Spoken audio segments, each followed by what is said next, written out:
नमस्कार, धर्म साक्षी में आपका स्वागत है। आज मैं आपको बताऊंगी अनंत चतुर्दशी क्यों मनाते हैं, इसके मनाने के लाभ, 2021 में अनंत चतुर्दशी कब है, अनंत चतुर्दशी की पूजा का शुभ मुहूर्त, अनंत चतुर्दशी की पूजा कैसे करें, अनंत चतुर्दशी व्रत कथा। अगर अभी तक आपने इस चैनल को सब्सक्राइब नहीं किया है तो सब्सक्राइब जरूर करें तथा कमेंट बॉक्स में श्री हरि लिखें और श्री हरि विष्णु का आशीर्वाद पाएं। इस वर्ष 2021 में अनंत चतुर्दशी 19 सितंबर रविवार को है। इस साल अनंत चतुर्दशी की पूजा का शुभ मुहूर्त मैंने आपकी सुविधा के लिए स्क्रीन पर लिख दिया है, कृपया नोट कर लें। ये कार्य करने से मिलेगा लाभ। अनंत चतुर्दशी के दिन भगवान विष्णु को कमल का अर्पण करें और ओम नारायण नमो नमः का जाप करें। भगवान विष्णु की पूजा के बाद जरूरतमंदों को भोजन कराएं। अनंत चतुर्दशी के दिन व्रत रखने वाले व्यक्ति को सूर्योदय के समय से अगले दिन सुबह सूर्योदय के समय तक व्रत का विधान है। अनंत चतुर्दशी के दिन बुजुर्गों की सेवा करने से लाभ होता है। इस दिन उन्हें चांदी का उपहार देना भी फलदायी होता है। इस दिन बुजुर्गों के आशीर्वाद लेकर धागा बनाकर पहनने से भी जीवन में लाभ होता है। अगर शादी में दिक्कतें आ रही हैं तो जरूरतमंदों को भोजन का दान करें। इस दिन भगवान विष्णु को हल्दी का तिलक लगाकर पूजा करने का रिवाज है। इतना ही नहीं, इस दिन विष्णु जी की पूजा से कर्ज का बोझ उतरता है। अनंत चतुर्दशी का महत्व।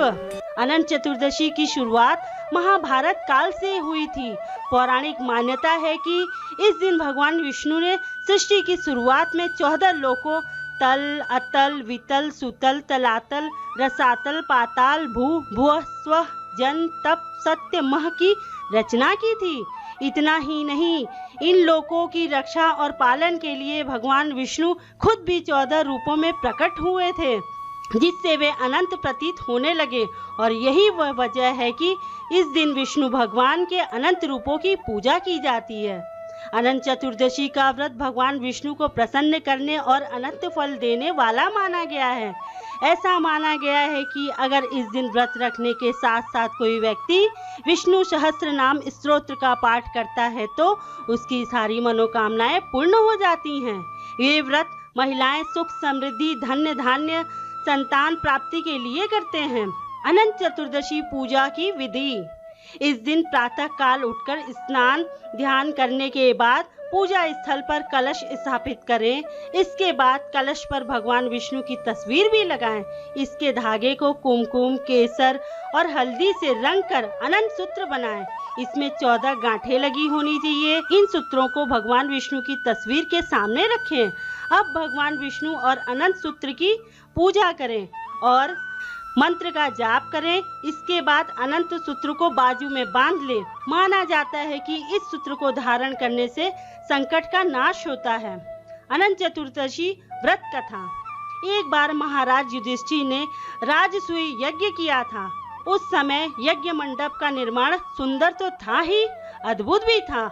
वह यज्ञ मंडप इतना मनोरम था कि जल व थल की भिन्नता प्रतीत ही नहीं होती थी। जल में स्थल तथा स्थल में जल की भांति प्रतीत होती थी। बहुत सावधानी करने पर भी बहुत से व्यक्ति उस अद्भुत मंडप में धोखा खा चुके थे। एक बार कहीं से टहलते टहलते दुर्योधन भी उस यज्ञ मंडप में आ गया और तालाब को स्थल समझकर उसमें गिर गया। द्रौपदी ने यह देखकर अंधों की संतान अंधी कहकर उनका उपहास किया। इससे दुर्योधन चिढ़ गया। यह बात उसके हृदय में बाण के समान लगी। उसके मन में द्वेष उत्पन्न हो गया और उसने पांडवों से बदला लेने की ठान ली।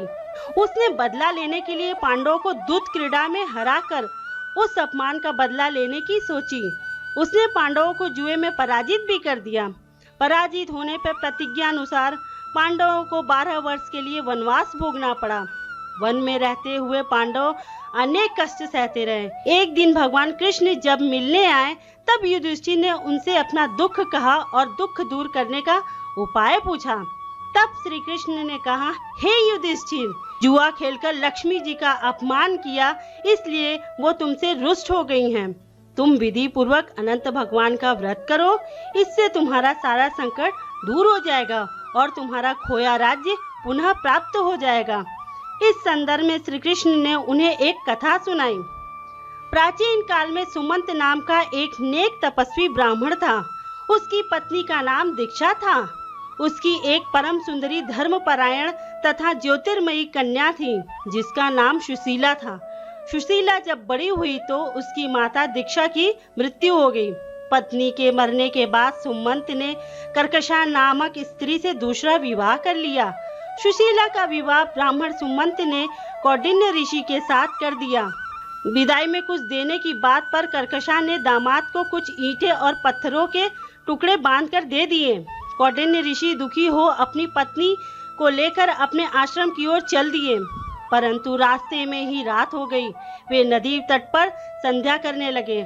सुशीला ने देखा वहां पर बहुत सी स्त्रियां सुंदर वस्त्र धारण किए किसी देवता की पूजा कर रही थी। सुशीला के पूछने पर उन्होंने विधि पूर्वक अनंत व्रत की महत्ता बताई। सुशीला ने उस व्रत का अनुष्ठान किया और 14 गांठों वाला डोरा हाथ में बांधकर ऋषि कौंडिन्य के पास आ गई।